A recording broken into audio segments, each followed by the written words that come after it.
দেওবাৰ বুলি ক'লে সেই তাহানিতে যে এটা ধাৰণা গঢ় লৈ উঠিছিল, এটা মুক্ত দিন, এটা বিন্দাছ দিন, স্কুলৰ বোজা কিতাপ পত্ৰৰ বোজাৰ পৰা অকণমান ফালৰি কাটি বিন্দাছ থকা এটা দিন, সেই ধাৰণাটো মোৰ এতিয়াও ৰৈ গ'ল জানেনে। সেয়েহে দেওবাৰ বুলি ক'লে মোৰ অন্য দিনতকৈ অকণমান বেলেগকৈ থাকিবলৈ মন যায়। আৰু সেই অনুভৱখিনি কেনেকুৱা আচলতে মই বুজাব পৰা নাই আপোনালোকক।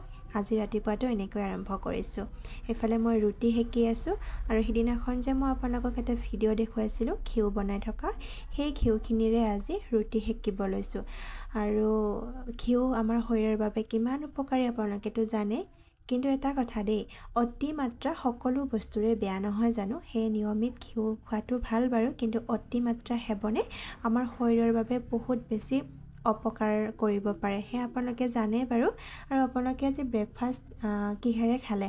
আমি মাজে মাজে এনেকৈ খাওঁ, মানে খাবলৈ মন যায় দিয়কচোন, অন্য দিনতকৈ বেলেগকৈ নহয় জানো। আৰু এইফালে মই লোকেল কণী সিজাই আছোঁ, মুৰ্গীৰ কণী হয় এয়া। মাজে মাজে খাওঁ বাৰু ৰাতিপুৱা। আৰু এয়া গাখীৰ চাহ বনাই আছোঁ, আৰু গাখীৰ চাহ কাপ যেতিয়া ৰাতিপুৱাই খাই লওঁ নহয়, দিনটোলৈ আৰু টেনশ্যন নাথাকে। আজিলৈ ইমানে। কেনেকুৱা পালে নিশ্চয় জনাব। Thank U.